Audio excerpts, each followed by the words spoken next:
Welcome to everybody. I'm Don Williams. I'm the president of the Herring Ponds Watershed Association. I also occasionally dabble in water quality, as you know. This is a talk by Paul Denoncourt entitled The Appalachian Trail 2022. And I want to thank Jerry Williams for setting this up. I want to ask all of you who are watching this to mute yourself during this. We're going to field questions at the end of his talk. And if you want to ask a question, Jerry will be monitoring questions on chat. So I'm going to give a brief introduction about the Herring Ponds Watershed Association, near and dear to myself. We have an ACEC, Area of Critical Environmental Concern, that's 4,450 acres with 11 ponds in it that constitutes the Herring Ponds Watershed Association. You can see Great Herring Pond to the left there. Our main focus are both Little Herring Pond, which is just north of that to the bottom of the picture, Great Herring Pond, and Elbow Pond. And our mission statement is to preserve and protect water and land, which has gotten to be a much more difficult subject than originally. We are an all-volunteer board of directors. There are 270 people who are members and over 500 on our mailing list. This is a map of the Great Herring Pond and Little Herring Pond and some of the ponds. Our Watershed Association was founded in 2007, and we have been monitoring water quality continuously since 2008.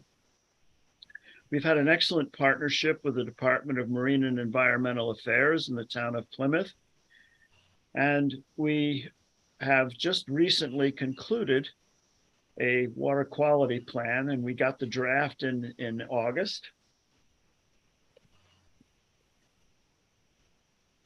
We present educational newsletters, presentations like this. We will be at the Herring Count Festival again this year. We've been asked to participate. Remember our herring run that Lee Poulos invented with Terry Kreiser. We have distributed a second edition of stewardship guides. We do E. coli testing at all of the major beaches. We have been intimately concerned and involved in the cyanobacteria blooms that we've had the last 2 out of 3 years. We've also been instrumental in helping Plymouth purchase recharge land in our area. And with Plymouth, we have remediated 3 of the 7 identified runoff sites. As I said, we have the draft report in hand in August. Our review committee has reviewed it. And this Friday, we will be meeting with a consultant for the first time to come up with a plan to improve our water quality. So this is our board of directors. Ramona Krogman on the left, in the back, Phil Angel, who's our vice president, Jack Kedian, who is our co-chair of the Water Quality Committee, Melissa Ferretti, member at large, Brian Harrington is a past president, myself, Tom O'Brien is our water safety chair, Paul Denoncourt is our speaker tonight and a member at large. Is that Martha? Yeah, that's Martha. Sheldon, Martha is our membership committee chair. John Foy next to her is our treasurer. And in the front row are Trish O'Brien, who is our secretary, my wife Jerry, who does the outreach, and Beth Sogoloff, who's the real brains behind this outfit. True that. So Paul Denoncourt grew up in Pembroke and attended Silver Lake Regional High School. So he is totally local. He got his MD. He's a medical doctor in 1981 from UMass. He was a board certified orthopedic surgeon, and he's now retired. He joined Herring Ponds Watershed Association in 2020 and became a member of our board of directors in 2021. And Paul is also on the review committee for the water quality plan, as is my wife, Jerry, Lee Poulis, Jim Smith, Brian Harrington, Paul O'Brien, and Jack Kedian. So the water policy, yeah, okay, it said that he was in the water policies. So the question that I have is, why would anyone ever do that? And going back to Paul's resume, Paul was a foreign exchange student in Puebla, Mexico in 1972 and 1973. Shows that he's curious and adventuresome. Paul is an Eagle Scout, which means that he's trustworthy and hardworking. He practiced in Ellsworth, Maine for 29 years, which means he is social and enterprising. He was a registered Maine guide for 25 years, which shows that he was an outdoorsman. And he joined HPWA in 2020, which shows that he is wicked smart. So again, why would anybody ever do that? So the reasons that I came up with is a need for a new challenge, and he's happy with himself for company, and a whole host of other reasons that I haven't even begun to touch on. And most important of all, a wife who understands all of this. So I'm hoping that with Paul's talk tonight, that he will let us into some of these more advanced reasons, either to prevent us from being foolhardy enough to do it, or to get us to do something like it. And so without further ado, I present to you Paul Denoncourt, our man of the hour, who has done a most amazing thing. Well, thank you everyone for logging in. Wish we could do this in person someday, but Zoom is better than nothing. So as Don said, I did the Appalachian Trail this year. Yes, my wife is was the most important part of my support team. She's the one who actually encouraged me to do it and agreed to hold the fort while I was gone for a long time. And wouldn't you know, within 2 weeks of my departure, a pipe broke in the basement, water pipe, and she had to deal with that. But anyway, the Appalachian Trail, formerly known as the Appalachian National Scenic Trail, is a footpath. It's the longest footpath in the world. A footpath is a trail that only hikers can go on. In other words, no horses, mules, motorbikes, bicycles, ATVs, snowmobiles, nothing can be on it except hikers.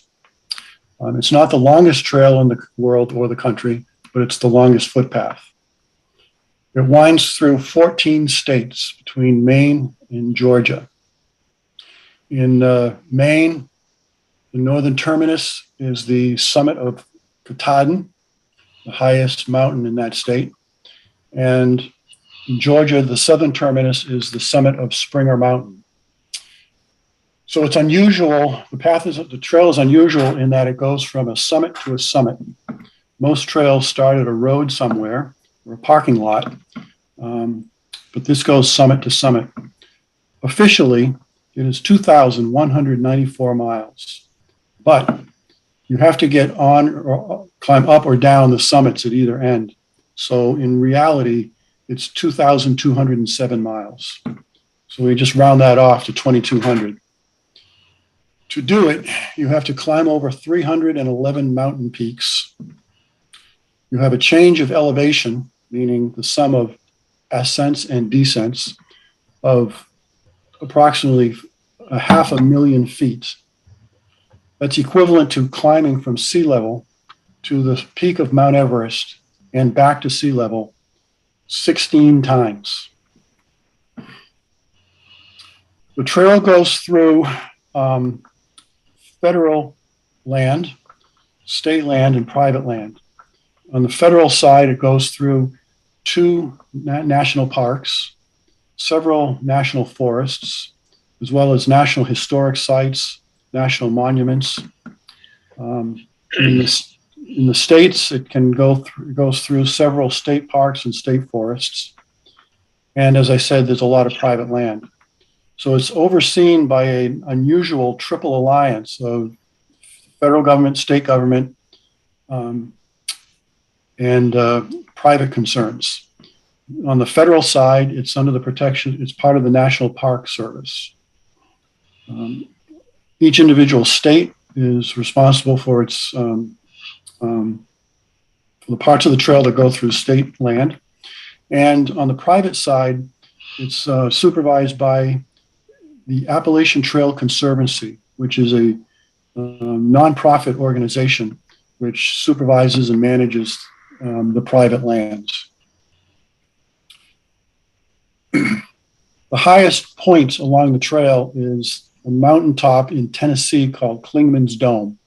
It's actually within the Great Smoky Mountain National Park. Its summit is at an elevation of 6,643 feet.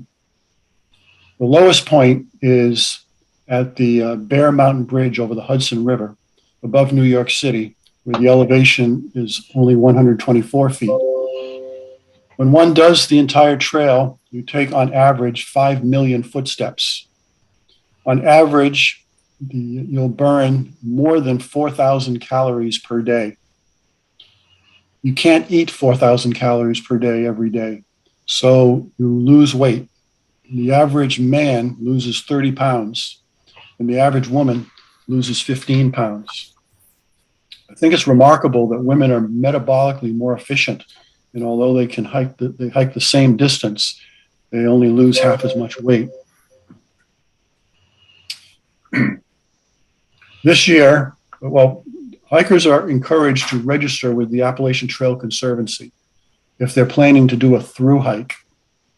Now, 3 million people hike on the Appalachian Trail every year, but very few are attempting a through hike. This year, 4,500 people registered to attempt a through hike. Only about 90% of through hikers actually register. So the real number should be around 5,000 somewhere. The 4,500 number shatters the record of the previous year, which was 3,400. So more than 1,000 more people this year went on the trail. Part of that is because of pent-up demand due to COVID, when the trail was actually shut down.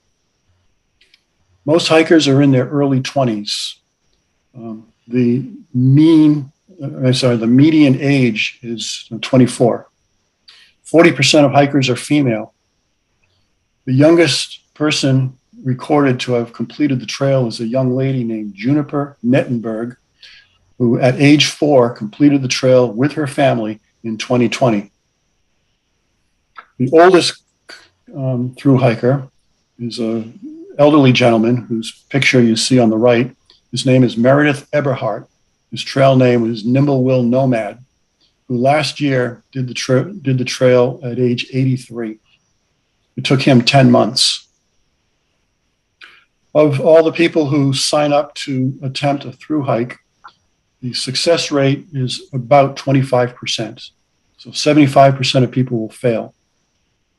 Of those hikers who are over age 60, the success rate is 3%. It takes the average person 5.5 months to complete it. And you're not alone on the trail. As I said, 3 million other visitors are on the trail each year. The trail was first proposed by a conservationist named Benton McKay in 1921 in a national publication he wrote. But nobody picked up on the idea until the 1930s, when Myron Avery, a Washington-based maritime lawyer and outdoorsman, decided to take up the task. He organized Appalachian Trail clubs in each state. He successfully petitioned the government to loan him a good chunk of the Civilian Conservation Corps. And throughout the Depression years, the trail was built. It was finished in 1937, only to be severely damaged by a hurricane in 1938. Due to manpower shortages during World War II, the trail was not fully repaired and reopened until 1948. The first person to through hike it was a gentleman named Earl Schaefer, who did it in 1951. So the trail was there for 3 years before anybody was able to finish it, to complete it. The first female through hiker was a 67-year-old lady named Emma Grandma Gatewood, who did it in 1955. This drawing on the right is a drawing of her, and you notice that she isn't carrying a backpack. She actually did the whole thing with a bag, like a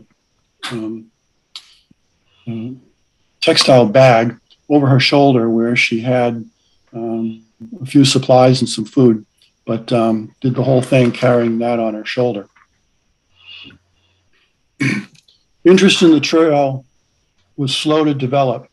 You can see here by decades how many people actually completed the trail. In the whole 1950s decade, only 14 people did. But interest increased geometrically, so that in the 2010s, nearly 10,000 people did it. But by the end of the 2010s, in other words, the end of 2020, only 21,000 people had completed the trail, and only 750 of them were over age 60. To be considered a through hiker, you have to do the entire trail in one 12-month period. You can come on and off the trail at will, but you have to do it all within the same 12 months. 90% of people choose to go northbound, or NOBO, from Georgia to Maine. If you calculate 90% of 4,500, that's 4,000 people. About 4% choose to do the opposite and go southbound, or SOBO. And the other 6% do what's called a flip-flop. Now, those 4,000 people this year or more, if you multiply 9,000 by 90% to 5,000 is really 4,500. They all start at about the same 40-day period from the end of February to early April. So that means 100 people a day are starting the trail. The Conservancy estimates the trail can't handle more than 50 people a day. So early on, the trail is being overwhelmed by hikers. There aren't enough tent sites. There aren't enough spaces and shelters. The trail is getting trampled by wear of people's feet and being damaged. So the ATC is begging people to not start in Georgia. They suggest you start somewhere in the middle, hike to one end, then go back to the middle and hike to the other end. This year, only 6% of people took them up on that, but I did. I chose to do a flip-flop to try to help save the trail. Another way to do the trail without being a through hiker is to do it in sections. You're called a section hiker. You basically break it up over years. I met some section hikers who had done half the trail last year, were doing the other half this year, and would complete it in 2 years. I also met a gentleman who was in his 20th consecutive annual section hike and would finish the trail this year. So section hikers do it from 2 to 20 years. Why do it at all? After all, the terrain is very difficult. It's considered the most difficult trail in North America. There's significant risk of acute or overuse injuries. There are prolonged periods of time where you're cold and wet and risking hypothermia.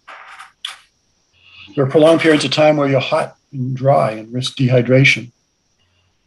There's also the risk of catching illnesses.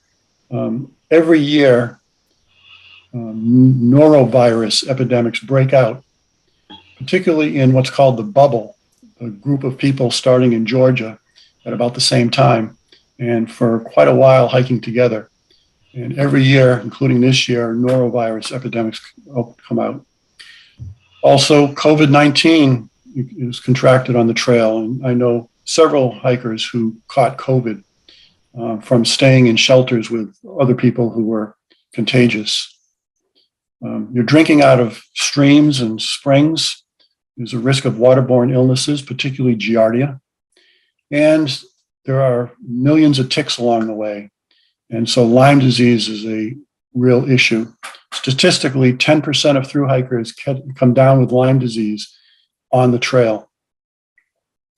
There are prolonged periods of physical discomfort, prolonged periods of mental discomfort, particularly from monotony and loneliness. And there are the risks from wildlife. There's a lot of poison ivy. Fortunately, I don't get poison ivy, so that was a moot to me. But there are lots of bugs, from mosquitoes to black flies to frits, snakes, some of which are poisonous, ground bees, black bears, wild boars. So plenty to worry about. But if you complete it, there's a great sense of accomplishment in having proven yourself. Most people feel that doing the trail is an exercise in self-improvement. It actually feels good to step out of this crazy society for a while. You meet lots of other like-minded hikers. You actually, after a while, feel like you become one with nature. If you're at all a spiritual person, it is definitely a spiritual experience. And every thru hiker agrees it's a life-changing experience. But I think the most important reason for doing it is that it just gives you a prolonged time for reflection.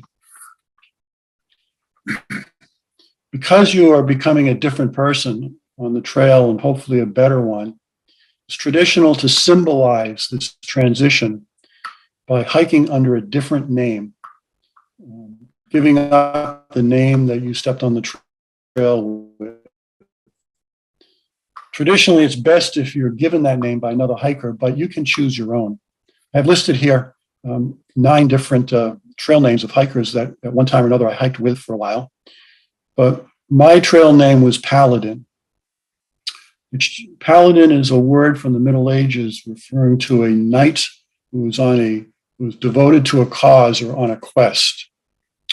For me, this hike was a kind of a quest, a spiritual experience. However, I'm also a fan of the television show from the late 50s and early 60s called Have Gun, Will Travel. The hero of that show was a man named Paladin. He roamed the Wild West doing good deeds for people. He was a gunfighter, so oftentimes those good deeds required him to shoot somebody. But when he introduced himself to a client, he would whip out a business card that had the figure of a knight from a chess piece on it and said, "Have gun, will travel, Paladin, San Francisco." So with tongue in cheek, I created this card that you see on the right. It says, "Have pack, will travel, Paladin, Plymouth, Massachusetts." Paladin of the TV show roamed the Wild West. I felt I was roaming the Wild East. Part of my giving back to the trail was that I made a pledge to every day pick up trash along the trail and pack it out, and also clear the trail of blowdowns as long as they were light enough that I could actually pick them up and throw them away. The last 2 lines of the theme song to Have Gun Will Travel are, "Paladin, Paladin, where do you roam? Paladin, Paladin, far, far from home." And I thought that was perfect for the trail. So I started my journey at Harpers Ferry, West Virginia on April 24th. For those of you who don't know, Harpers Ferry is in the point of land at the confluence of the Potomac and Shenandoah rivers. There's a public park right at that point of land. And this sign is there. And so you can see that I'm standing on the sign says Maine one direction, Georgia the next. I'm standing on the Maine side of the sign because I'm going to be heading north. I'm wearing a Granite Gear 60-liter backpack. With my clothes and gear, the base weight of the pack is 19.5 pounds. When you add 4 days of food, which is what I tended to carry, a half day of water, and fuel for my cooking stove, the pack weighed in at 32 pounds. There were times later in the trail when I had to carry more than 4 days of food and more than at least a day or more of water. And at that point, and winter clothing. And at that point, my pack was closer to 40 pounds. So from here, I went across this bridge behind me, which crosses the Potomac River and enters Maryland. Starting the first part of the trek, 1,168 miles to Katahdin in Maine. Along the way, I drafted some articles entitled Postcards from the Appalachian Trail that I sent to HPWA, and they put in their newsletters. So hopefully many of you read those as I went along the way. Navigation along the trail involves following a series of white blazes. You can see on the left, there's a 2-inch by 6-inch white rectangle painted on this tree. They also paint them on rocks or posts. There are 165,000 of these white blazes along the trail. Believe it or not, that's not enough. Everyone also, in the old days, you'd carry a map, but now everything's electronic. There's an app you can put on your phone. It's a subscription service, but it's called Far Out. And it shows the trail in detail. In this middle view, it's as though you're looking from above. The trail is in red, and these icons are different things along the trail. For example, this one here indicates there's a shelter that you can stay in. This indicates there's a potential water source, a spring or a stream. This one means you're going to be crossing a road and there's a parking lot there. These camera icons mean these are scenic views that you might want to take a picture of. This rubber ducky indicates that there's a pond there. This is an icon for there's a waterfall. This tells you that there's a town near the trail that you might want to go into to resupply. So Far Out is very helpful. There's also a GPS function, which you can, if you press, by GPS, they'll determine your location, and it'll show on the map where you are. That comes in very handy if you've lost the trail. You press the GPS thing, and it might show you over here, meaning that you're off the trail and you got to come back this way to get back to the trail. Also, for the GPS helps. Say you're trying to get to this shelter and you're expecting it's not coming, and you wonder where you are. You can activate that and find out that, oh, you're down here, you still have a ways to go. Now, this other view also is in Far Out. It shows you from a side view, basically the elevation change. So in this group here,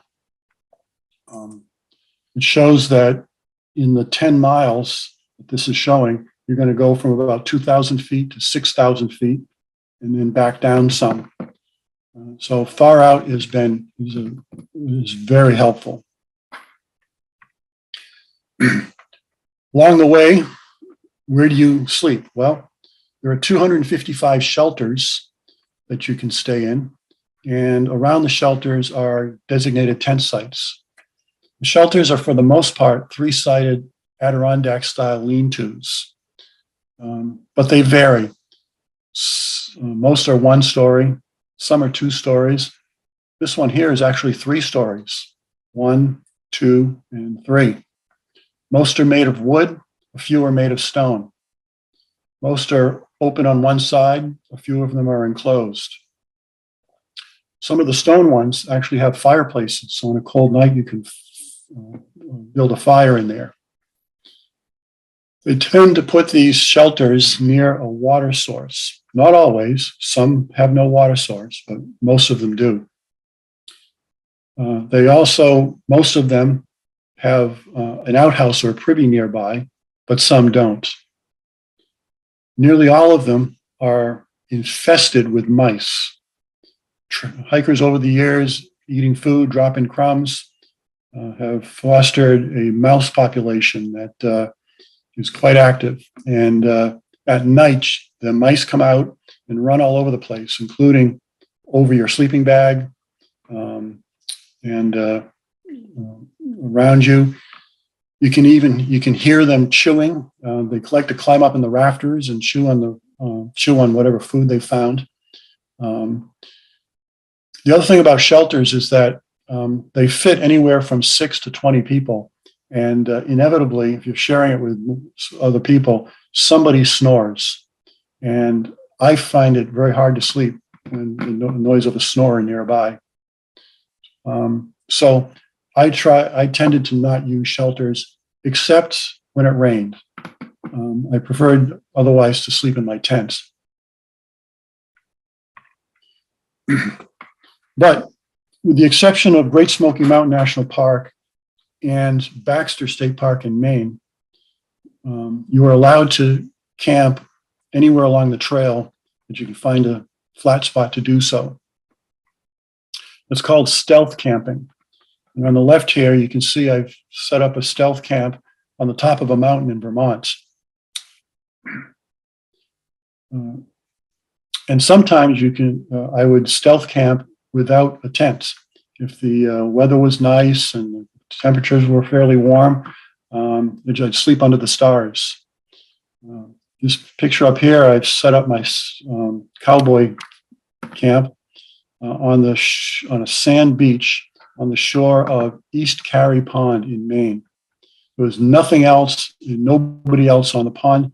There were several loons that serenaded me to sleep that night. It was a wonderful night. And the great thing about cowboy camping is that you get to see the stars. You get to see, that night there's a nice full moon, and you're treated sometimes to spectacular sunrises in the morning. I cowboy camped whenever I could, but you're kind of limited by the weather and also by bugs. If there's a lot of mosquitoes or black flies or something, sometimes it was just too much and you had to get in your tent. Another option is to come off trail and check in a motel or stay in a hiker hostel. Hiker hostels are usually run by former AT hikers. They vary wildly. About the only thing in common is that they all offer you a place to take a shower, although sometimes it's outdoors, and you sleep under a roof out of the elements. But that's about the only similarities they have. Usually you sleep in a bunk, but not always. Sometimes it's on a mattress on the floor, or sometimes it's just on the rug on the floor. The bunk may have a mattress or may not. It might have linens, it might not. It may have blankets, it might not. Sometimes the hostel has a washing machine and dryer so you can do your laundry. Sometimes they'll feed you breakfast in the morning, but not always. Sometimes they have some resupply items for purchase so you can resupply. Sometimes they'll pick you up and drop you off at the trailhead. That was a big draw for me. I would often choose my hostels by which ones would pick me up. They charge anywhere from nothing to the most expensive one I stayed in was $65 for the night. The ones who choose nothing tend to be church-based hostels. They see themselves as ministering to hikers. And although they don't charge money, they do suggest a donation. Hostels are great places to meet and just talk with other hikers and get reconnaissance about what's up ahead on the trail. This farm here is a cattle farm run by a former AT hiker, and the building in the middle is his hostel building. So I ended up staying there 2 nights because the day in between it rained all day. One hostel in North Carolina is run by a lady who is a gourmet chef. And on top of the hostel, she also has a bed and breakfast. So every morning she cooks this gourmet breakfast for her B&B guests, and the hikers get to eat as well. And this was amazing. There was a French toast on homemade bread. There was biscuits and gravy. There was granola. There was oatmeal. There was homemade jams. This was a souffle, home fries, sausage, bacon, quiche, tomato pie, croissants, a lemon cake, fruit. It was just amazing. They have us fill out a survey at the end of the hiking season. And one of the questions is ranking the breakfasts along the trail. And she has won the award for the best breakfast on the trail 13 years in a row. And I guarantee you she's going to win it this year for the 14th year. This was amazing. What do we do for water along the way? Well, we get our water out of springs and streams. If there's a spring, sometimes to protect the spring, they'll cover it up with rocks and have a pipe come out, and you just get the water out of the pipe. But you can't drink the water out of the springs or streams because many of them are contaminated with E. coli or Giardia. So what you do is you put it in what we call a dirty bag, and then this you use a filter. The most common one is this one. It's called the Sawyer Squeeze. You can see, compared to the shape of the size of my hand, it's about 6 inches by inch and a half. It screws onto your dirty bag, and then you hold it over the water bottle that you're going to drink out of, and you filter your water that way. So usually we got to filter water twice a day. In the evening to cook supper and then get your water for the morning's hike tomorrow. And then midday, you're running out of water, drinking water, you do it again.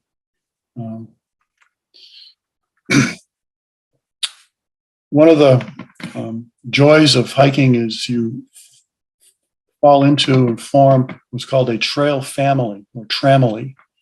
These are hikers that you hike with, or if not literally hiking with, share shelters and tent sites with night after night after night. Your tramily is always evolving. Some people decide you're going too fast and they want to slow down and fall behind. Others say they want to speed up and go on ahead. Some people just quit the trail because you can't do it. But I've had the joy of falling into a tramily early on as I left Harper's Ferry. And these are some, but not all, of my tramily. This gentleman here, his trail name was Splash because his balance is poor, and as he's rock hopping across streams, he tends to fall in. Her trail name was TB, which stands for Tiny Bladder, because she had to stop and pee a lot. This is Posy Traction. He and I literally hiked side by side for about a week or more. He started in Georgia and caught up with us in Pennsylvania. Unfortunately, in Connecticut, after about 1,500 miles, he fell and broke some ribs and could not complete the trail. In Boiling Springs, Pennsylvania, the trail literally goes through the downtown. So a bunch of my tramleys, we stopped and had a big breakfast. This is Crossword. This is Pac-Man. This is Sightseer. This is Robin Hood. And these weren't all my family, but a good chunk of them. There are 8 people between these 4 pictures. Of the 8 people, only 2 of us succeeded in finishing the trail, Crossword and me. 2 of 8. That's 25%. That holds up the statistic I mentioned earlier.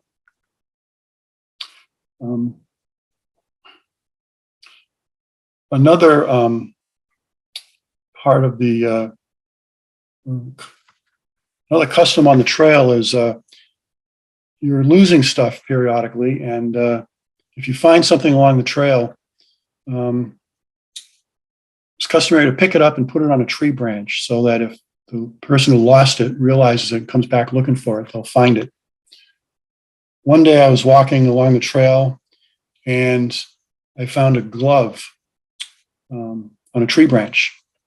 And so I said, oh, somebody lost a glove. Hope they find it. A little later, I found a hat on a tree branch. Wow, somebody lost a hat. I wonder if it's the same person. Hope they find it. A little later, I look up ahead and I see what looks like a belt on the tree branch. Black belt. I said, come on, how does somebody lose a belt? Well, I got up closer to it and saw that it wasn't a belt. It was this guy. This is a eastern black rat snake. I'd never heard of these growing up in eastern Massachusetts. We have black racers, but not rat snakes that I know of. But apparently they're common in the southeast, mid-Atlantic, and even up to Connecticut. They eat rodents and bird eggs. And to get at the bird eggs, they climb trees. So this guy had climbed a tree. It was kind of a cold day, and I think he got up there to get into the sunlight and try to warm up. These snakes are really big. The adults are usually 4 feet long. They're kind of mellow. They're not going to bother you unless you really aggravate them. A lot of times they'll be just stretched out across the trail, and you can literally step over them and keep going. It doesn't bother them too much. They have an unusual defense mechanism. They take the tip of their tail here, they stick it down into the leaves, and they wiggle it back and forth, and it makes a sound that, for all the world, sounds like a rattlesnake. So the predator thinks, oh no, this must be a rattlesnake, which is poisonous. The black rat snakes are not poisonous, but the predator is fooled into thinking that it's a poisonous rattlesnake and will leave it alone. I saw 13 black bears along the way, including 4 mothers with a total of 5 cubs. I wrote about this in one of my postcards from the Appalachian Trail, but I saw this bear. I didn't know if it was male or female or what. Bears usually run away from you when they see you. This one just sat there looking at me. And I thought, oh, it's kind of curious. Okay, so I stopped and I talked with it. This was a rainy day, and I was going up a mountain, so the trail did a bunch of switchbacks, zigzags. So if I kept on going on the trail, there was a zag up ahead, which would have brought me back across the front of the bear, cutting the distance between me and the bear by half. So I was a little hesitant to do that. And then I heard from up in the tree to her side, this right here is her cub. You can see the little cub ears and cubs in the fork of the tree. So the reason this bear hadn't run away is because she was a mother and she was standing her ground to protect her cub. Now I realized that we had a more dangerous situation here than I appreciated. So I backed down the trail, and only as I was walking away did she do a false charge at me, snorting and as she did it. I turned to her and I said, really? You see I'm leaving? Why did you have to do that? The only thing I could think of was she wanted to have the last word. This guy right here is called a red eft, E-F-T. It's a juvenile form of the eastern newt. Although the newts are black, the efts have a bright orange color with these rings on them. It's to advertise themselves because their skin gives off a toxin which tastes terrible to predators. So the bright orange is a way of saying, don't eat me, I'll taste bad, you'll regret it.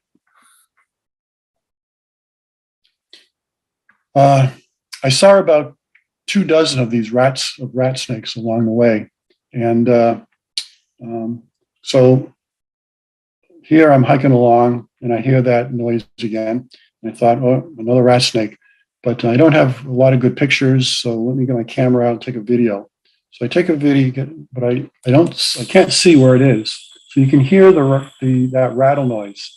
I can't see it. And oh, there it is. Oh no, that's not a black rat snake.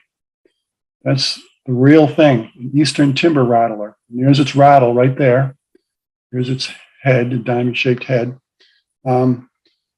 Most snakes will run away from you quickly, but rattlesnakes like to stand their ground.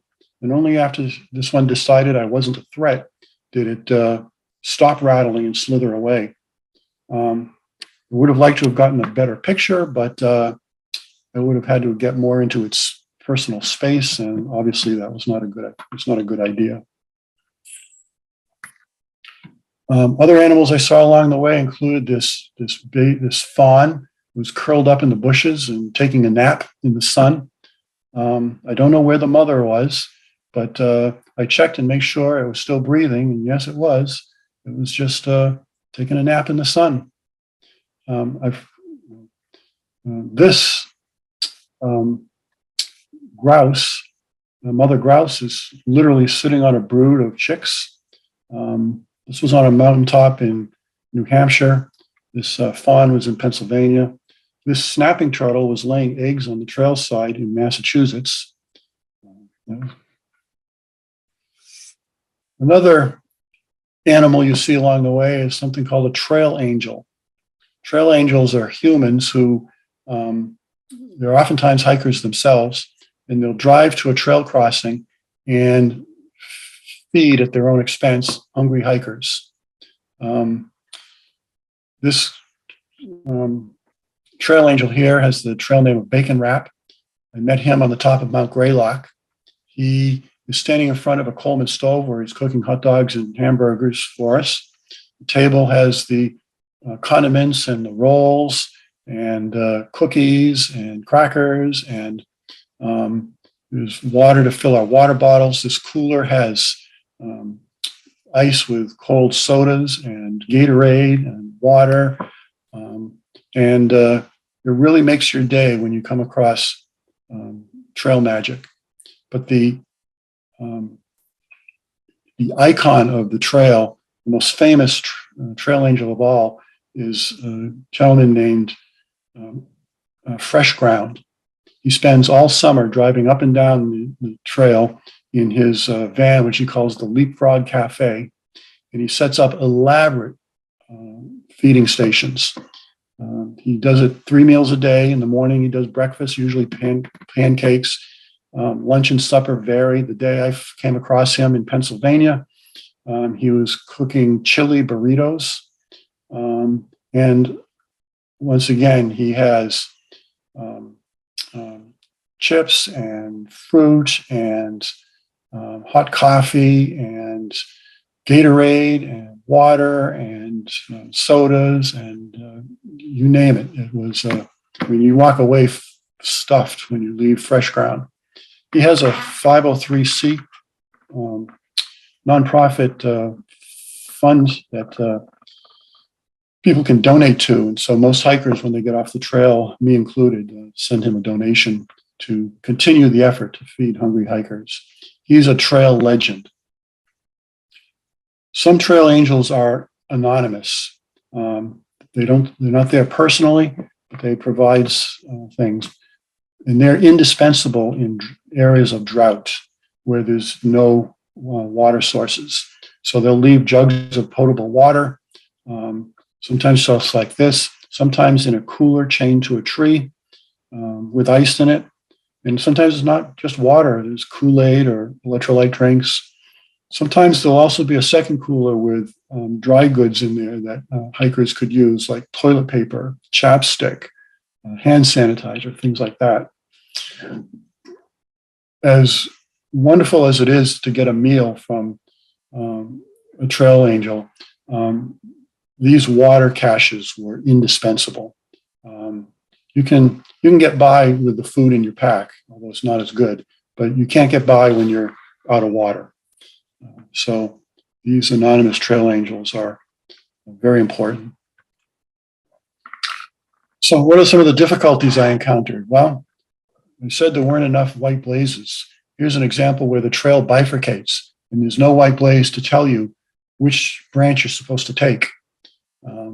It's frustrating and time consuming because all you can do is go down one trail until you think you should have seen a white blaze. And if not, come back and go down the other trail. In this particular one, I didn't find a white blaze on either side, came back to the first one, went down even further, finally saw the white blaze and was able to continue.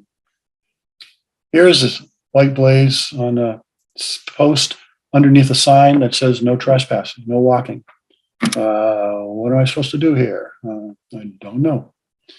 The terrain can be difficult.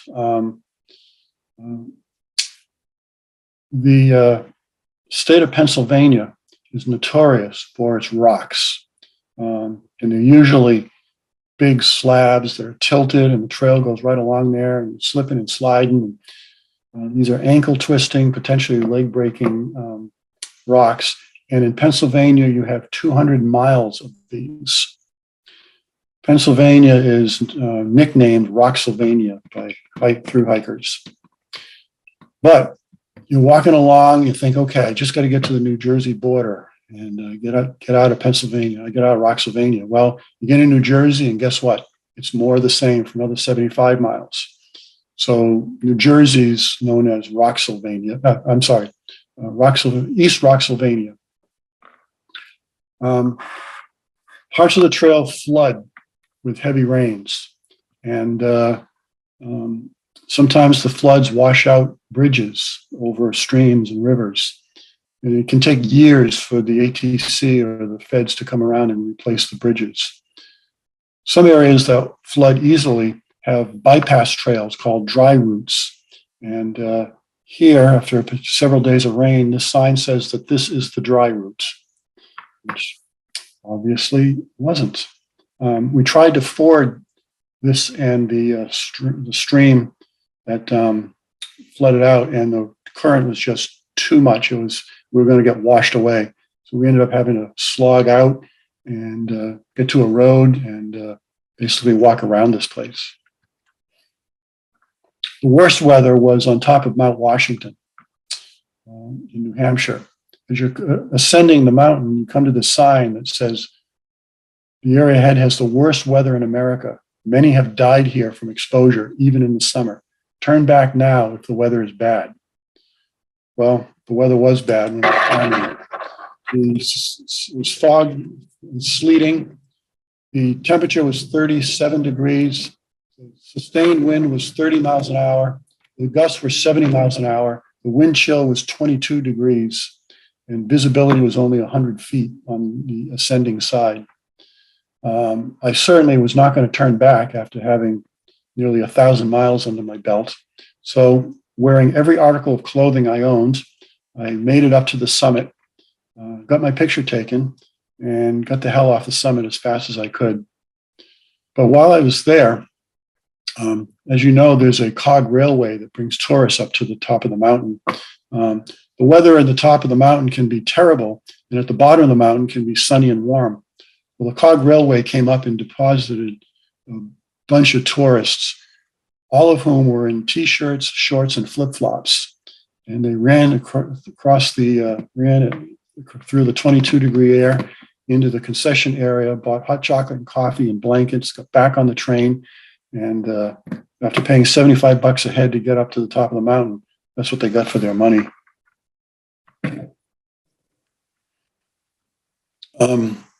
There are parts of the trail that are very steep, and some parts where the climbing is literally hand over foot, more technical climbing than a walk in the woods. And not all the rivers have bridges over them. Some of them you have to just wade through and ford, particularly in Maine. There are several that you have to ford in Maine. The Kennebec River, however, which has no bridge, is too wide and too deep to ford. So there's a ATC employee in a canoe literally canoes back and forth, bringing the hikers across the river. And to keep the canoe passage legit, in other words, you're not hiking, you're in a canoe, there's a white blaze on the bottom of the canoe so that you're sticking with white blazes even though you're not walking.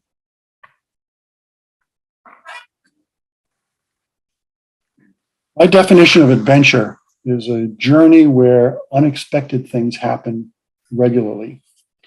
And that sure was true of the trail. You don't realize it when you're starting out, but the trail will sometimes bring you to historic sites like several Civil War battlefields. And this one in Massachusetts, which was the site of the last battle of Shays' Rebellion. I had to look up what Shays' Rebellion was, but it was a rebellion against the infant government of the new United States, and it had to be suppressed militarily. And this is where it ended.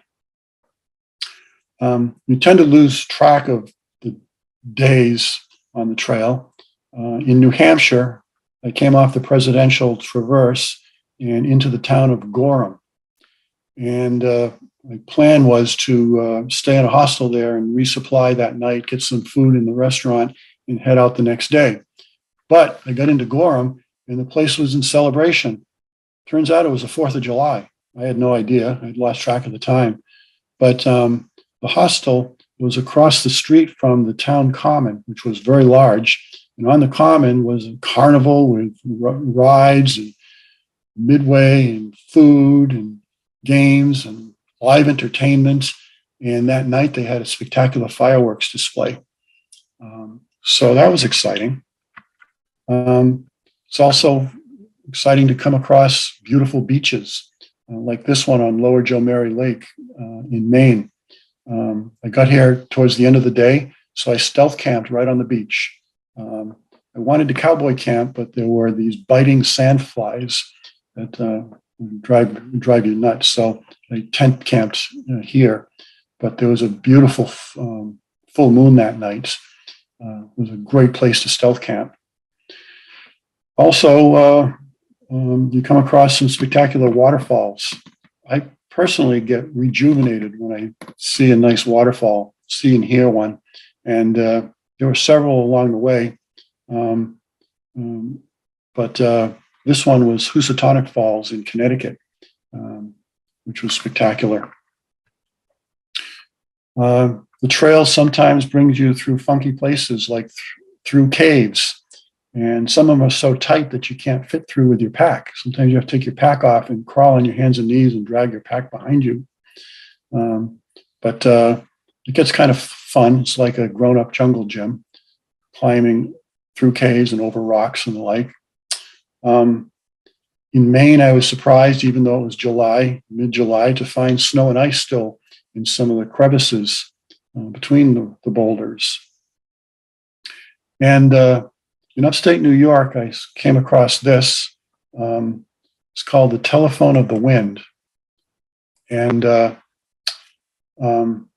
there's a phone here, not connected to anything. And this says, "This telephone of the wind is for all who grieve.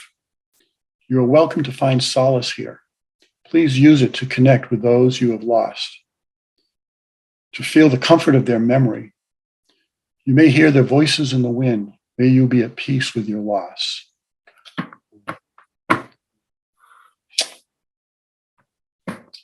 So after 1,168 miles on July 30th, 99 days after I started, I summited Katahdin in Maine, whose elevation is 5,267 feet. The weather was not very good. It was not as bad as Mount Washington, but similar. But that didn't dampen the joy of having reached my first milestone. There were some Nobo through hikers who started in Georgia climbing the same day. They were even more excited because now they were done. They were going home. I still had to go back to West Virginia and do this all over again. And so my wife picked me up in Maine, and after a few days, brought me back to Harper's Ferry. here I am back at the same point of land, at the same sign, this time on the Georgia side of the sign. And on August 7th, I crossed the bridge that you don't see here over the Shenandoah River and entered Virginia, beginning the 1,026 miles to Springer Mountain in Georgia. Paul, Yes. you're in the present, not in the presentation mode anymore. All of a sudden, we're seeing your notes. Okay. Or the next slide, it may be. Okay. It says I am in presentation mode. Okay. Well, hopefully you don't mind seeing the notes. Unless I end it and go back in it, maybe.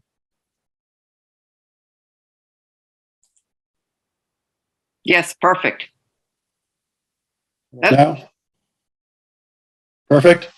You were, and then you clicked on something, and we're back to seeing the next slide as well and notes. All right. But Presentation mode working. Okay. Click in again and just stay the first click. There, you're good now. Okay. I don't see my notes, but that's all right. Oh, I'm sorry. Okay. I put this slide here. I mentioned the mental tediousness that sometimes you go through the trail. I put it here because it's particularly a problem in Virginia. Virginia is a big state. 545 miles of the trail is in Virginia. That's 25% of the entire trail. And for the uppermost 350 miles or so, it's pretty monotonous. And so the trail is a thin brown line through a monotonous forest. You say, well, wait a minute, you go through Shenandoah National Park, that should be spectacular. No, it isn't. The trail used to be what is now Skyline Drive. The feds appropriated it and made the ATC move the trail to a lower altitude. So you don't get much scenic views in the Shenies. I downloaded some books onto my phone to listen to, and for some reason they wouldn't work. It said, I got an error message that said I had to have Wi-Fi connection to listen to the books on my phone. I couldn't understand that. I also had a lot of music on my phone, and I could listen to that, but for some reason it wore my battery down really fast. I'm not a techno geek, but a lot of the young people on the trail were, and I had several look at my phone to try to figure out what the problem was, and nobody could figure out either problem. So I resorted to a bunch of mind games. I memorized the capitals of every U.S. state and territory, every Canadian province and territory. I learned the Greek alphabet. I memorized the English alphabet backwards. I'd recite these to myself like daily. The names of the 9 Supreme Court justices, the 27 amendments to the Constitution, the Bill of Rights, the Lord's Prayer in French and in Spanish, the presidents in order, et cetera, et cetera. But there was something else, other things I did too. And maybe it's because by this time, my oxygen deprived brain is starting to revert to simplicity and couldn't handle things that are too strenuous. But I became fascinated by, sought out, and took pictures of tree deformities. Now, it's like a rhinoceros. Yeah. Well, before I started the hike, my wife said, make sure as you're hiking, you're just not looking down at your feet. You're looking around and enjoy the forest and see the sights. So I was speaking with her on the phone one evening when I had cell reception, and she asked me if I took her advice. And I said, these rocks, I think I was in Pennsylvania at the time, these rocks are so odious that you can't look up or else you'll trip and fall and break something. I literally said, there could be giraffes in these woods and I wouldn't know it. Well, I'm hiking along a little later and look, I find a giraffe. This giraffe is the kind without horns. And a little later, I found this giraffe, the kind with the horns. So I had to take pictures of these and send them to her and say, see, I told you, there were giraffes in these woods. And this is the rhinoceros tree. There's actually a plaque at the bottom of the tree identifying it as the rhinoceros tree. Some trees stared back at me, which was kind of weird. And I named a lot of these trees. This is the dollar sign tree. This is the octopus tree. This is the mirror, mirror on the wall tree. This was my favorite, the spooky tree. Looks like an ant. Yeah. This was the mask tree, the teepee tree, and we won't discuss what this tree was, but you can tell from what it's packing that what might have been called. The other thing is I down south, I saw some weird signs. I started collecting pictures in a collection I called Signs You Don't See Up North. That's fun. Do not spit tobacco in this urinal. It'll stop it up. Yep. This was on the lawn of a visitor's center. And it said, the area behind the sign is closed to hog grazing. I didn't know you're allowed to graze your hogs on public land sometimes, but you don't see that up north. Nor in our politically correct New England do we name trails, Chunky Gal Trail. And there's a mountain nearby there. I didn't get the picture. There was no sign, but it's called Big Butt Mountain. And I didn't know elk needed privacy. But, so these are kind of entertaining. Now in the South, I had some unique difficulties. With the exception of a few rainy days up north, I had pretty good weather, at least when I wasn't on the top of Katahdin or Washington. But in the South, it's August, a lot of thunderstorms. But the biggest storm of all was Hurricane Ian. That hit me in Tennessee. Knowing that it was coming, I got up early and hiked as fast as I could to a hostel in Irwin, Tennessee. I got there a couple hours before it was supposed to start, and then it started. The hurricane, when it came inland on the Carolinas, it got torn apart, ripped up by the Appalachian Mountains themselves. And the separate pieces of the hurricane, of the now tropical storm, came over us in waves, and it rained for 4 days. So I holed up in the hostel, and I stayed dry, but at the expense of several days worth of mileage. But that was okay because I was ahead of schedule at that point, and I figured it would do my tired muscles good for the rest. What I did not expect weather-wise was cold in the South.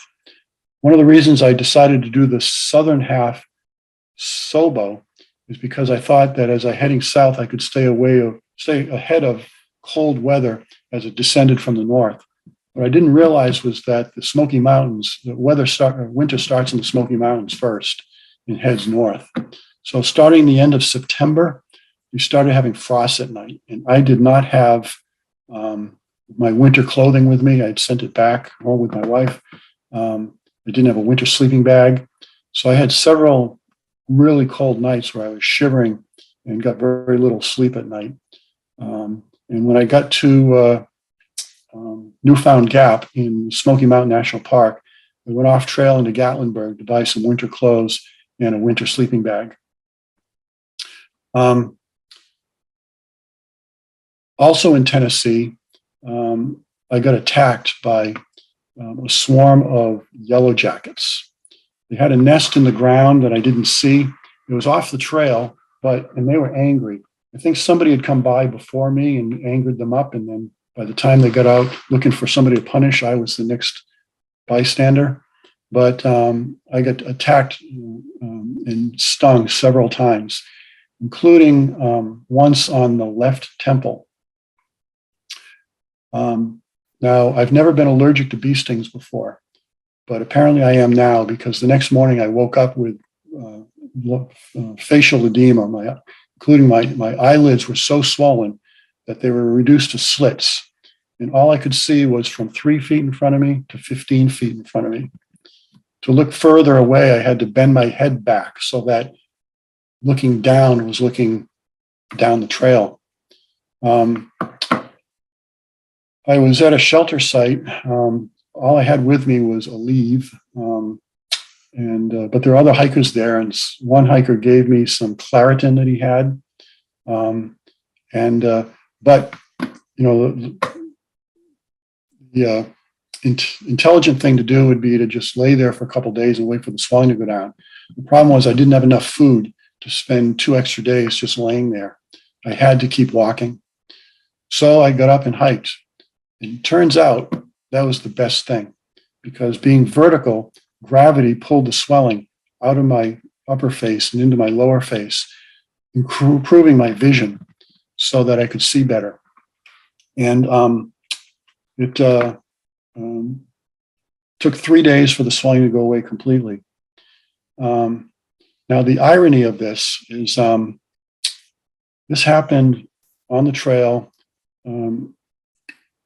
just below the town of Damascus, Virginia. Damascus, as you all might know, is on the Tennessee border. And my first name is Paul. So Paul, on the road to Damascus, was nearly blinded, and it took 3 days to get his sight back. Kind of weird, huh? But the South had its share of adventure. There's a mountain in Virginia where there's a herd of feral goats that I came across.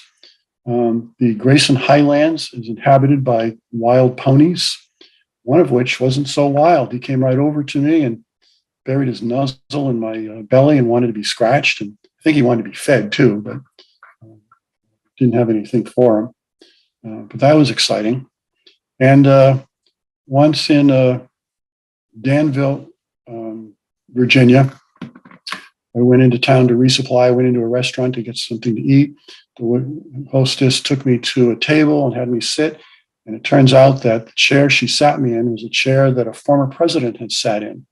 So that was kind of cool too. These unexpected things that just make the trip so exciting. Blackberries are big down there. I didn't know there was such a thing as blackberry ice cream, and man, is it delicious! That was a pleasant and unexpected finding. Some hikers hike the trail with their dogs. This hiker hikes it with a hiking cat. The cat's on a harness. He says the cat, it's a she actually, the cat likes to hike with her and sleeps in her sleeping bag with her, and has a lot of miles under her paws. But that was exciting to see a hiking cat. I was treated to some spectacular sunrises. This is at the top of McAfee Knob, a mountain in Southern Virginia. I got up in the dark, broke camp, and hiked in the dark to the top of the mountain, and sat there waiting for the sun to come up, and got this spectacular picture. That's me sitting there. This is my favorite picture of the whole trail. This is the one I'm going to frame and put up on my wall. And not just spectacular sunrises, but spectacular sunsets too. They were sometimes glorious. In Georgia, I was stealth camping on a wooded ridgeline when a herd of wild boars came running up the hill on one side, through my campsite, and down the hill on the other side. I don't know what the rush was. People had warned me that boars can be dangerous. They didn't seem to be they didn't bother me at all. But that was exciting. Also, when I reached Great Smoky Mountain National Park, I reached it at peak foliage season. So I had the joy of watching the leaves change and seeing some spectacular views. That lightened my mood. You've heard of the sky being overcast. Well, there's something called undercast, where you get to the top of a mountain and the land below is what is overcast, and other mountains stick up like islands. but looks like an ocean of clouds here. But I'd never heard of undercast before. And where I am, it's not a cloud in the sky, beautiful sunshine, but beautiful undercast below me. The South had their share of trail angels too. They came to this old fire tower, and there was a husband and wife there. They were tourists from Virginia. They were checking it out, and they saw me and said, "Oh, are you hiking the Appalachian Trail? When did you start?" Yada yada yada. They at this time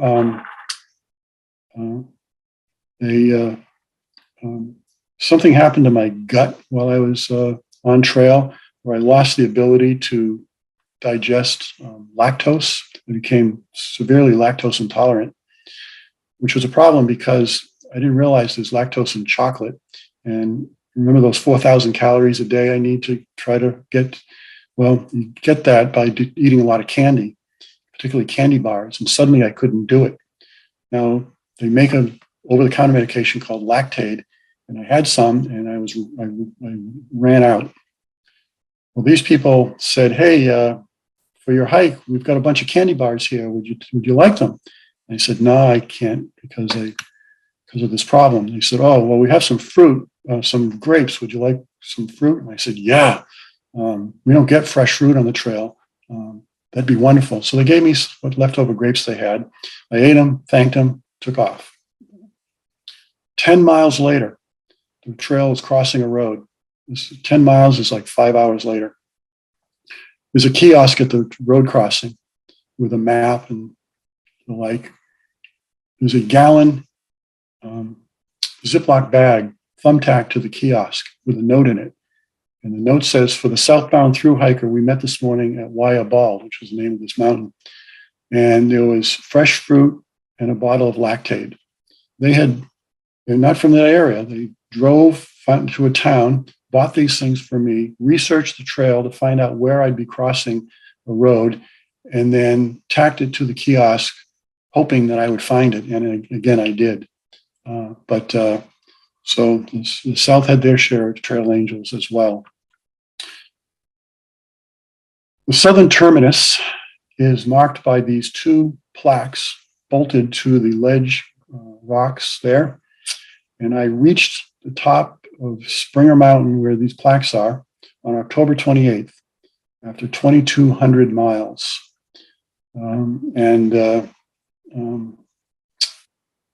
I find, except for the 8.5 miles to get off Springer Mountain, I had finished the Appalachian Trail.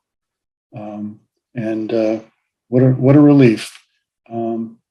The trail was great, but it was getting old. It was getting very cold. It was time to come home. And I'm sure I was glad I could. But as hard as the trail was for me, there are people who deliberately make it even harder. I call them super hikers. In 2000, sisters Lucy and Susan Letcher hiked the entire Appalachian Trail barefoot. I can't imagine doing that. I mean, I stubbed my foot against roots and rocks so many times that I think that if I didn't have shoes on, I would have broken toes. How they did it, both did it barefoot, I don't know. Mike Hansen in 2010, legally blind, hiked 1,700 miles of it, unassisted, except for a film crew that was following him, filming him, but supposedly weren't helping him. How you do it when you can't see, how do you know where to put your feet through those rocks in Rocksylvania? I don't know. A Belgian did the fastest known time of 41 days, 7 hours, literally running the trail in 2019. Some people do what's called a yo-yo hike, where they start in Georgia, hike Nobo all the way to Maine, then turn around and hike Sobo all the way back to Georgia. So they do the trail twice in the same season. I met a guy doing this. His name is Hawk. He's a YouTuber. With this year's hiking, he will have done the trail 7 times. But he does not holding the record. Warren Doyle has done the trail 18 times. 9 as a through hike, and 9 times as section hiking. And this guy I did meet.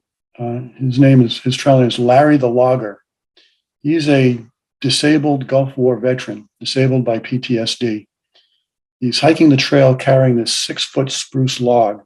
And on the log are the signatures of over 100 disabled veterans who, because of their disability, can't hike the trail. So Larry is hiking their signatures along the entire trail. And even though he's carrying this thing and his pack, he was faster than me. This guy was an animal. So in summary, as I said, my Novo section took 99 days. I took 7 days off in between. My Sobo section was 83 days for a total of 182 days, which is exactly 6 months. I averaged 12 miles a day, a range of 0 to 21 miles. I really didn't have any significant injuries. I had a few bruises from falls, but nothing major. Some tendonitis would flare up every now and then, but always resolved in a few days. I had 14 blisters all in a row right at the beginning because the shoes I chose to start with were bad for my feet. But once I traded out to a different brand, I never had another blister. And of course, I had the bee sting episode. I had hypothermia once. I did not develop COVID, novovirus, colds, or Lyme disease. I lost 25 pounds, saw 13 bears, 2 rattlesnakes, 2 copperheads, 1 coyote. I couldn't count the number of boars. They were too fast, and 1 red fox. It was the hardest physical thing I've ever done in my life. But I came away from it knowing that at age 67, I still have what it takes. I confirmed Einstein's quote that only those who risk going too far can find out how far they can go. I met hundreds of people on the trail, and I did not meet a single jerk. I think in real life, 1 out of every 20 people I meet is a jerk, and I'm using the word jerk because it's kinder than the word I wanted to use. But I didn't meet a single one on the trail. At first I thought, well, only good people hike. And then I realized, no, hikers come from the same population. It's that people are stressed out by stresses of civilization and society, and that makes 1 in 20 turn to the dark side. You remove them from that, put them on the trail where the only stresses are where you're going to get water or where you're going to tent tonight, and everyone reverts back to their basic goodness. So it kind of restored my faith in humanity. And now also appreciate a lot of little things I used to take for granted, like being able to take a shower in the morning, flush toilets, having toilet paper available, little things like being able to put ketchup on your food. So I definitely no longer take them for granted. While hiking through particularly in the South was in a drought. Even the hurricane we had was not enough to restore the streams and springs. The aquifer was just too low. So getting water was a struggle. And there were times when I had to carry 24 hours or more of water in my pack, adding a lot of weight.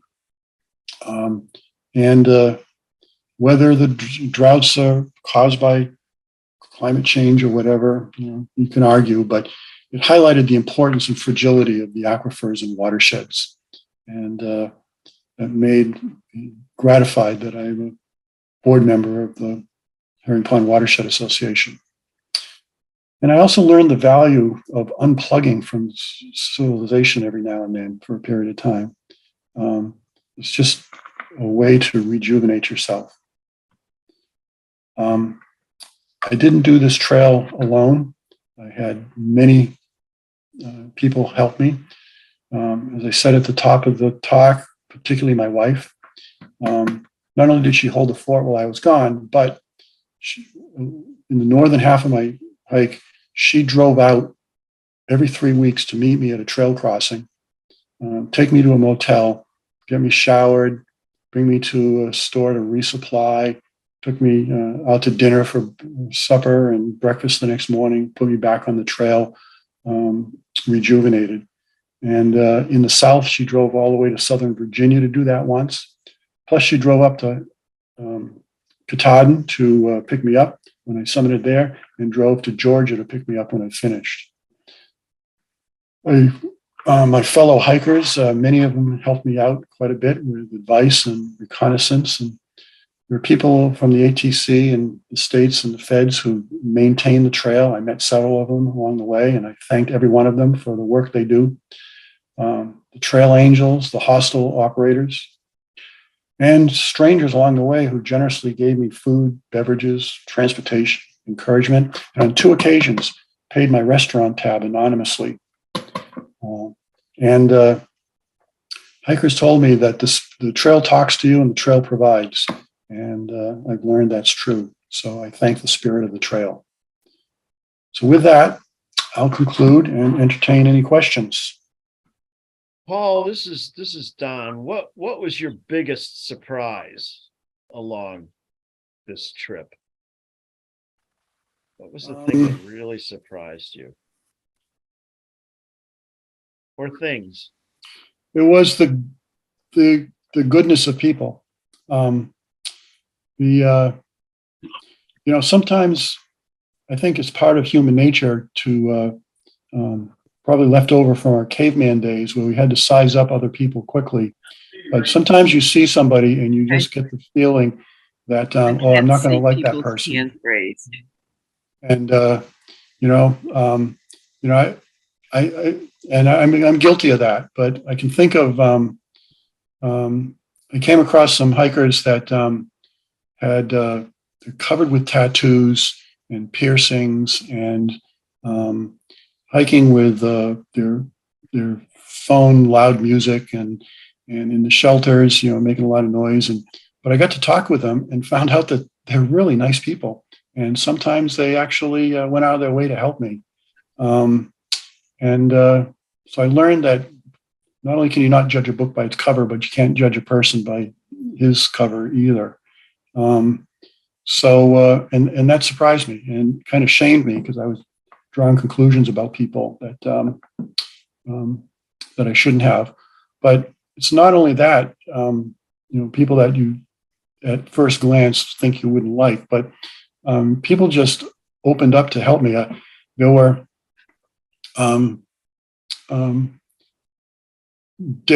people on a day hike that I met, and they said, we weren't as hungry as we thought we were. We have all this extra food left over.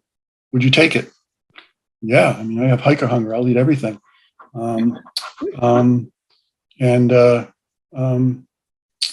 There were multiple examples of things like that. I said I got hypothermic once. It was 2 days of rain in Pennsylvania. It's still April. It's early May, so it's kind of still cold, and I became hypothermic. And I was shivering so much, my hand was shaking so much, I literally could not open my pack to get into any dry clothes. And I realized that my thinking process was not logical anymore. So I came off the trail. I tried to get in my pack and I couldn't. And another hiker came along who I'd never met before. And I said, what's the matter? And I said, I'm hypothermic. I got to get some help. And he stopped. He took his pack off. He went into his pack and took out his own towel and dried me off. He went into my pack and got my dry clothes and helped me out of my wet ones into my dry ones. He took out his own cook kit and from his own water supply, cooked me some hot coffee and poured it in, got it into me.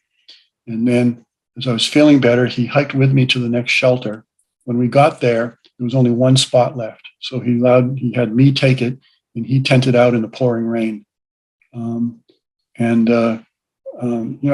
This is just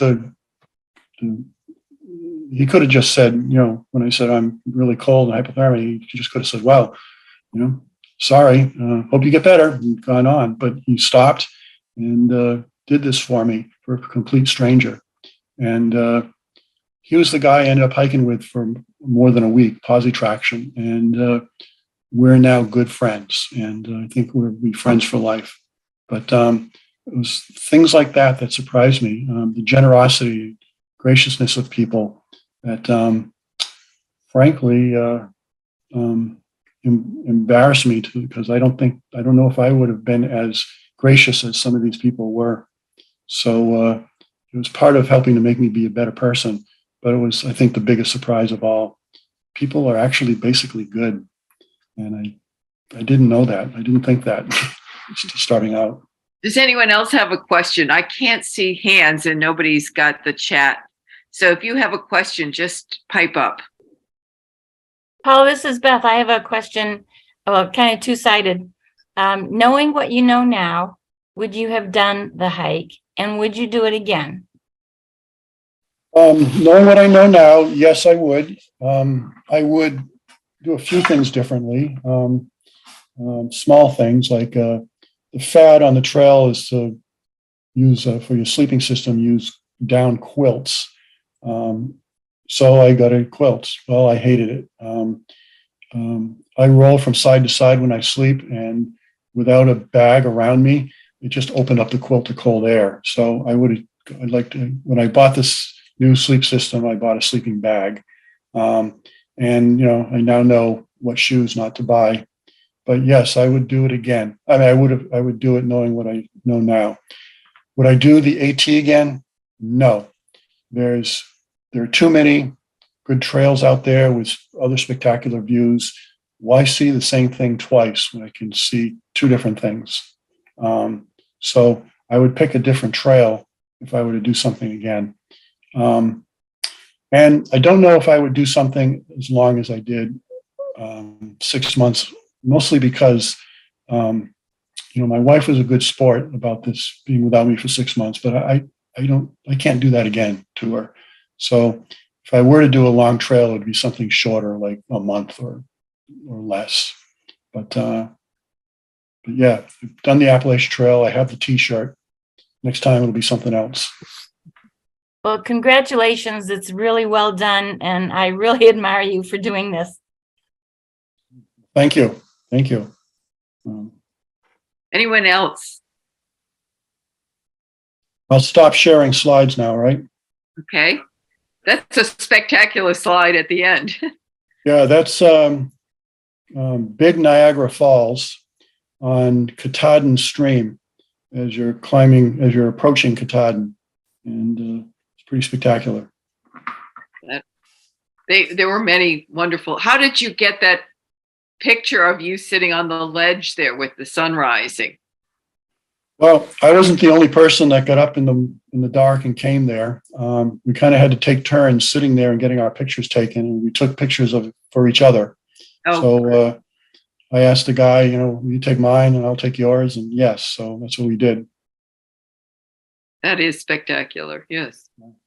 Well, thank you so much, Paul. This was so enjoyable. I know that I'll never do that, but I certainly appreciate it. And I love your insights along the way. It was just spectacular. Thank you. Oh, I got some data from the ATC yesterday, some preliminaries on the end of the season survey. And the oldest person to have completed the trail so far this year and fill out the survey was 68.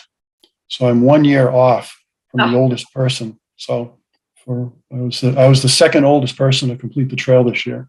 It's not a competition, Paul. That's right. That's right. You should be so proud of yourself to have accomplished that. That's just incredible. Especially when going into it, I didn't know if I could do it, but you won't know unless you try. That's right. It's really too bad that you have to do such an extraordinary thing to get the best idea about the true value of mankind and their kindness. If somebody could invent a shorter thing to do for that, I think it would make a huge difference. But I get that, it's those times, as Einstein said, that you need to know what you can endure to be able to figure out if you can keep going during times of stress also. Mhm. It's just, and the outdoors is just amazing. Absolutely. Our Native Americans know that. It's too bad Melissa's not here. Mm. Well, hopefully we'll be able to put this on our website, and more people can watch it who might not have had time or to do it tonight. I'm Mhm. anxious to share it with our grandchildren who hike in the Adirondacks, and they do individual day hikes, but they really enjoy that and being outside. And I had hoped they might be able to tune in tonight, but we'll share it with them. Just up the street from my house, there's the Duffy family. They've actually moved a few weeks ago, but their daughter, Caroline, also did the AT at the same time I did. Oh, She started with her fiance in Georgia and went to Maine. But and they're young. But if you do the math, as far as I know, we're the only two in Plymouth who did it, and we happen to be neighbors. But if you do the math, she had a 1 in 4 chance of completing it, and I had a 1 in 33 chance of completing it. You multiply those together, it means the town of Plymouth had only a 1 in 300, only 1 in 132 chance that both of us would finish, and we did. So it speaks for the town of Plymouth. There's something tough. There's something in the drinking water that makes you Plymouth people tough. Still, and it's not cyanobacteria. Right, right. Are there good resources out there for you to get information ahead of time about what you should and shouldn't take?